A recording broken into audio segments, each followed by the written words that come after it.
Pria ini yang mau bangunkan gadis di sampingnya. Lagi keluarkan tangan biar pegangnya. Meskipun sentuhnya sangat lembut. Tapi dia lagi rasa ada yang tidak biasa. Dia telan air liur sekali. Dengan waktu gadis Jenny sedang tertidur. Dia mengumpulkan keberanian untuk menyentuhnya kali kedua. Tidak peduli seberapa keras meremasnya, itu lembut seperti tanpa tulang. Dia merasa bahwa gadis di sebelahnya tidak biasa. Tepat pada saat ini bertemu dengan polisi yang sedang mengukur kadar alkohol pengemudi di hutan. Setelah beberapa saat pengujian, polisi pergi ke kursi penumpang tempat gadis itu duduk. Tiba-tiba, bau sesuatu membuatnya gila. Jarak polisi semakin dekat sama gadis itu. Pada saat ini, polisi secara tidak sadar tertarik pada bau gadis itu. Pada detik yang kritik itu, pria itu menggunakan semprotan kamar. Hentikan polisi tenggelam dalam aroma ini. Polisi mulai bertanya tentang identitas gadis itu. Pria itu jawab dengan bingung. Tetapi pada akhirnya, itu semua yang dia bohong. Sampai dirinya juga tidak percaya, pada saat ini. Gadis itu bangun dan bertemu dengan mata polisi. Keduanya kejutkan dengan kecantikan satu sama lain. Gadis itu tanpa sadar melompat ke pangkuan pria itu. Rasanya sangat imut. Seperti pasangan. Polisi tidak menghalangi lagi. Buka blok jalan untuk dua orang mereka pergi. Anak muda zaman sekarang sangat menarik dalam percintaan.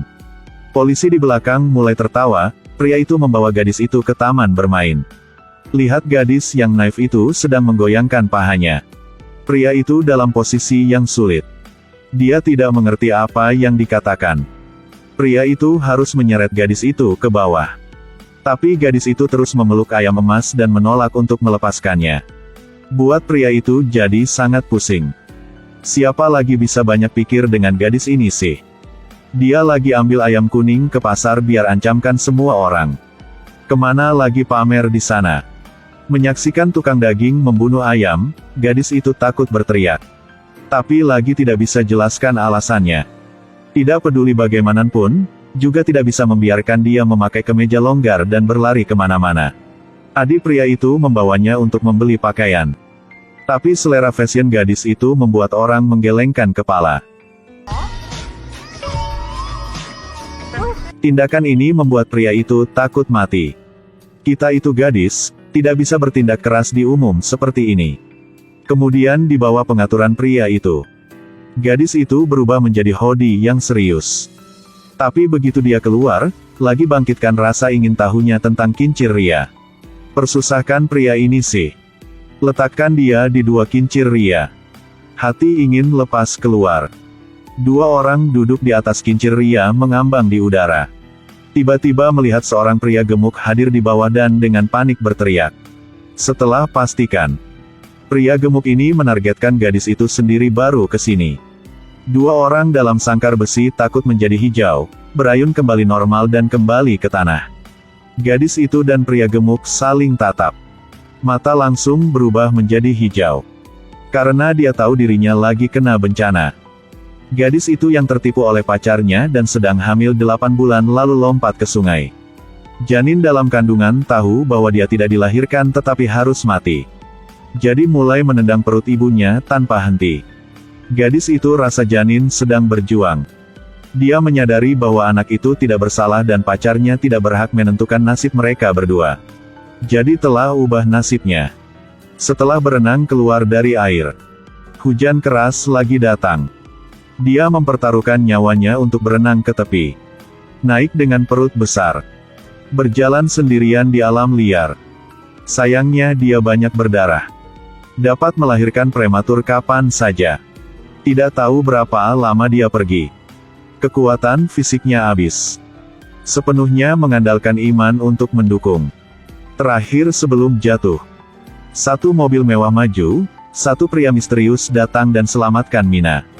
Dia tidak hanya bantu Mini lahirkan bayi dengan sukses. Biarkan asisten wanita mengajarkan pengetahuan bisnis buat Mina. Pria itu adalah orang kaya. Dia ingin Mina melatih putranya menjadi pewaris perusahaan. Mina juga tidak buatnya kecewa.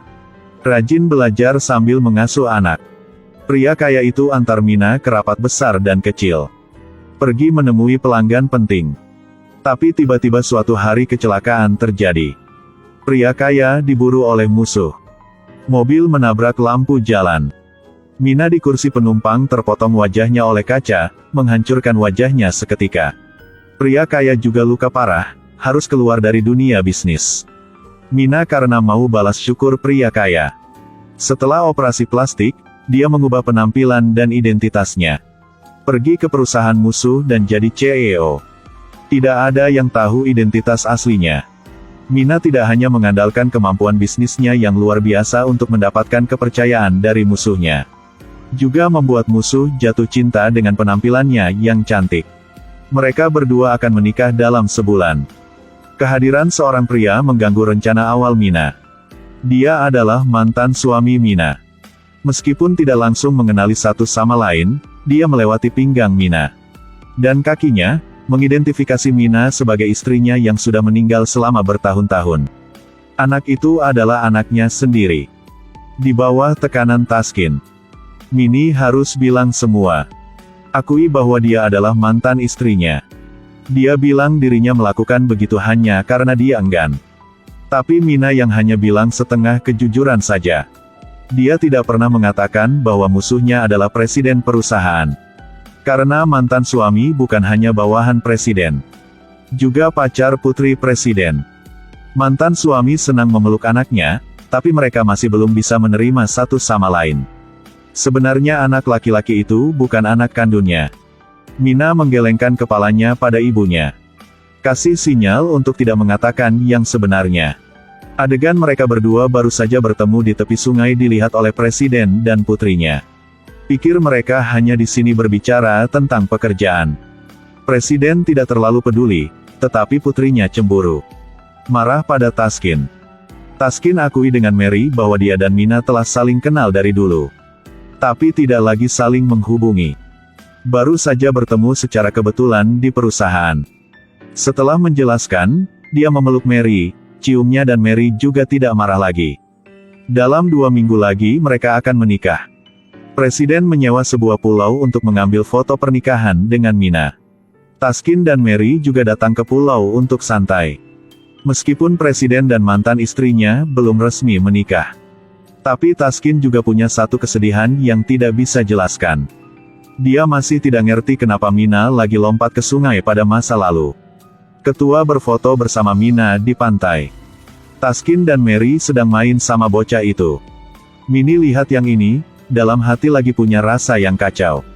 Mary sembarangan terpeleset dan jatuh di Taskin. Ketua memuji Taskin tidak hanya karena keterampilan profesionalnya yang baik. Dan perlakukan gadisnya dengan sangat baik.